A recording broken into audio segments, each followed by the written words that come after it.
ನಮಸ್ಕಾರ ವೀಕ್ಷಕರೇ, welcome to ಚಿತ್ರಸಾಗರ channel.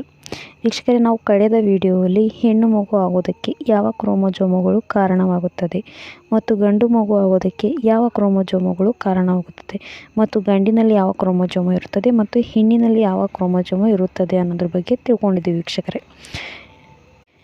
ವೀಕ್ಷಕರೇ, ಈ ವಿಡಿಯೋದಲ್ಲಿ ನಾವು ಹೆಣ್ಣು ಮಗು ಆಗಬೇಕಾದ್ರೆ ನೈಸರ್ಗಿಕವಾಗಿ ಏನನ್ನು ಮಾಡಬೇಕು, ಇಲ್ಲ ಗಂಡು ಮಗು ಆಗಬೇಕಾದ್ರೆ ನೈಸರ್ಗಿಕವಾಗಿ ನಾವು ಏನನ್ನು ಮಾಡಬೇಕು ಅನ್ನೋದ್ರ ಬಗ್ಗೆ ನೋಡೋಣ ವೀಕ್ಷಕರೇ, ನಾವು ಗಂಡು ಮಗು ಬೇಕಾಗಿದ್ದರೆ ಅಥವಾ ಹೆಣ್ಣು ಮಗು ಬೇಕಾಗಿದ್ದರೆ ನೈಸರ್ಗಿಕವಾಗಿ ಇದನ್ನು ಪಡ್ಕೋಬೇಕಾಗುತ್ತೆ ವೀಕ್ಷಕರೇ.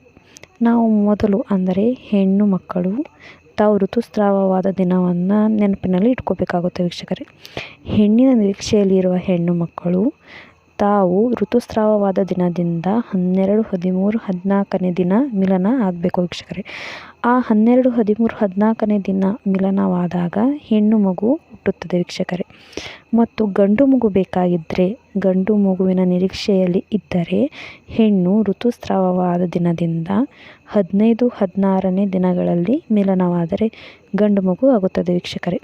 ಇನ್ನು ವೈಜ್ಞಾನಿಕವಾಗಿ ಹೇಳಬೇಕಾದ್ರೆ ಋತುಸ್ರಾವವಾದ ಹೆಣ್ಣಿನ ದೇಹದಲ್ಲಿನ ಉಷ್ಣಾಂಶ 14ನೇ ದಿನ ಅಂದರೆ ಋತುಸ್ರಾವ ಆದ ದಿನದಿಂದ 14ನೇ ದಿನದವರೆಗೆ ದೇಹದ ಉಷ್ಣಾಂಶ ಸಾಮಾನ್ಯ ದಿನಕ್ಕಿಂತ ಹೆಚ್ಚಾಗಿರುತ್ತದೆ.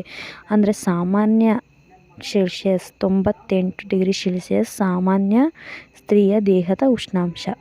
ಆದರೆ ಋತುಸ್ರಾವವಾದ ದಿನದಲ್ಲಿ ಸ್ತ್ರೀಯ ದೇಹದ ಉಷ್ಣಾಂಶ 98 ಡಿಗ್ರಿ ಸೆಲ್ಸಿಯಸ್ಗೂ ಹೆಚ್ಚಾಗಿರುತ್ತದೆ.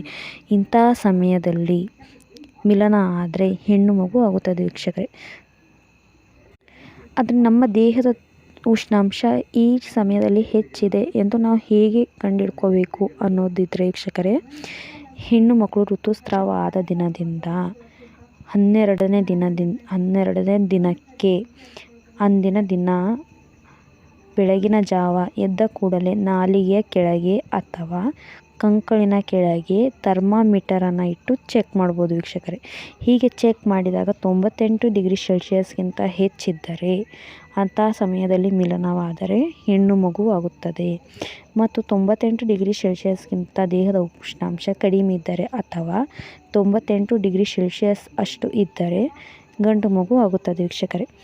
ಈ 98 ಡಿಗ್ರಿಯಷ್ಕಿಂತ ಕಡಿಮೆ ಅಥವಾ 98 ಡಿಗ್ರಿ ಸೆಲ್ಸಿಯಸ್ಗಿಂತ ಹೆಚ್ಚು ಯಾವ ದಿನಗಳಲ್ಲಿ ಇರುತ್ತದೆ ಅಂದರೆ ಹೆಣ್ಣು ಋತುಸ್ರಾವವಾದ ಮೊದಲ ದಿನದಿಂದ 15, 16ನೇ ದಿನ ಅಂದರೆ 15, 16ನೇ ದಿನಕ್ಕೆ ದೇಹದ ಉಷ್ಣಾಂಶ ಸ್ವಲ್ಪ ತಣ್ಣಗಾಗಿರುತ್ತದೆ ವೀಕ್ಷಕರೇ.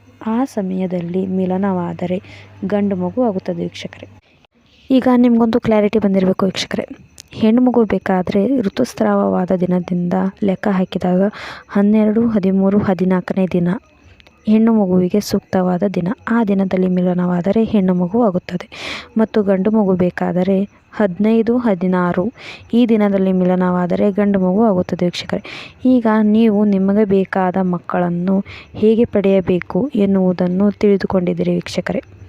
ಈ ವಿಡಿಯೋ ನಿಮಗೆ ಇಷ್ಟ ಆಗಿದ್ದರೆ ದಯವಿಟ್ಟು ವಿಡಿಯೋನ ಲೈಕ್ ಮಾಡಿ, ನಿಮ್ಮ ಫ್ರೆಂಡ್ಸ್ಗೆಲ್ಲ ವಿಡಿಯೋನ ಶೇರ್ ಮಾಡಿ, ಚಾನಲ್ನ ಸಬ್ಸ್ಕ್ರೈಬ್ ಮಾಡ್ಕೊಳ್ಳಿ. ಸುಖ ಸಂಸಾರಕ್ಕಾಗಿ ಆರತಿಗೊಬ್ಬ ಮಗಳು ಕಿರತಿಗೊಬ್ಬ ಮಗ. Thank you for watching.